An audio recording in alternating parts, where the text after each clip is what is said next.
చలో వరంగల్ ఎల్కతుర్తిలో జరగనున్న BRS party రజతోత్సవ సభకు బీఆర్ఎస్ పార్టీ శ్రేణులు అభిమానులు భారీగా తరలి వెళ్లారు.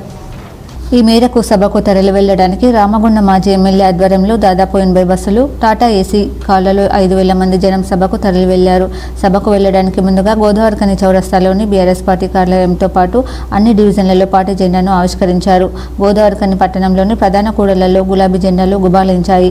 పట్టణం అంతా గులాబీమయమైంది. ఈ సందర్భంగా మాజీ ఎమ్మెల్యే కోరుకంటి చందర్ మాట్లాడుతూ తెలంగాణలోని 4 కోట్ల ఆకాంక్షలను నెరవేర్చడం కోసం త్యాగాల పునాదులపై ఏర్పడిన బీఆర్ఎస్ పార్టీ రజతోత్సవ వేడుకలను జరుపుకుంటున్న సందర్భంగా బీఆర్ఎస్ పార్టీ శ్రేణులు ప్రజలు భారీ సంఖ్యలో సభకు తరలి వెళ్లడం జరుగుతుందని తెలిపారు.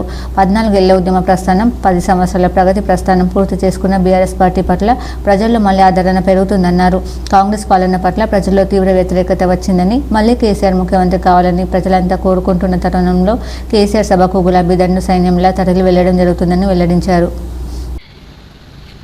తెలంగాణ రాష్ట్ర సాధనే లక్ష్యంగా 4.5 కోట్ల ప్రజల ఆకాంక్ష నెరవేర్చడమే లక్ష్యంగా త్యాగాల పునాదుల మీద ఏర్పడ్డటువంటి బీఆర్ఎస్ పార్టీ 24 వసంతాలు పూర్తి చేసుకొని 25వ వసంతంలో అడుగెడుతున్నటువంటి ఈ యొక్క సందర్భంగా ఈ ఉద్యమ ప్రస్థానంలో, ప్రగతి ప్రస్థానంలో పాల్గొన్నటువంటి రామగుండం నియోజకవర్గ ప్రజలందరికీ కూడా ఉద్యమాభివందనాలు, కృతజ్ఞతాభివందనాలు ఈ సందర్భంగా తెలియజేస్తూ, అందరికీ కూడా శుభాకాంక్షలు తెలియజేస్తూ, ఈరోజు కేసీఆర్ గారు ఈ యొక్క రజతోత్సవ సభను కనివిని ఎరగనటువంటి రీతిలో భారతదేశంలో ఏ ప్రాంతీయ పార్టీ కూడా ఈ యొక్క 25 వసంతాల సభను ఇంత గొప్పగా నిర్వహించేటువంటి పరిస్థితిని ఇలా తెలంగాణ రాష్ట్రంలో పిలిపించినటువంటి కేసీఆర్ గారు పిలిపించినటువంటి నేపథ్యంలో జరుగుతున్నటువంటి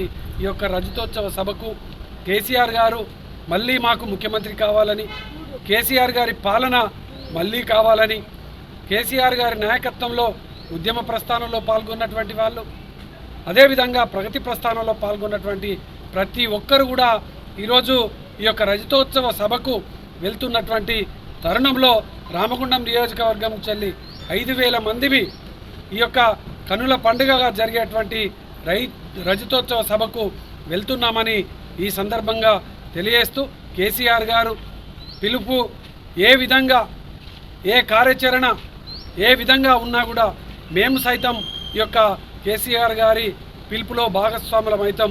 కేసీఆర్ గారి పిలుపుకు మేమందరం కూడా కేసీఆర్ గారి బాటలో నడుస్తామని చెప్పేసి, బీఆర్ఎస్ పార్టీలో నడుస్తామని ఇలా ప్రతి ఒక్కరు కూడా ఈ యొక్క సభకు వస్తున్నటువంటి ఈ యొక్క తరుణంలో వారందరూ కూడా ఈ యొక్క సభకు వెళ్తున్నటువంటి వాళ్ళు ఖచ్చితంగా మంచి తగు జాగ్రత్తలు తీసుకొని అందరూ కూడా సురక్షితంగా ఇండ్లకు చేరాలని కూడా సవినయంగా కోరుకుంటూ, ఈ యొక్క రజతోత్సవ పండుగ నాడు ప్రతి గ్రామంలో, ప్రతి డివిజన్లో జెండా పండుగలు జరుగుతూ ఉన్నాయి. ఈ యొక్క జెండా పండుగలు నిర్వహిస్తున్నటువంటి ప్రతి ఒక్కరికి కూడా ఉద్యమాభివందనాలు తెలియజేస్తూ ఉన్నాయి.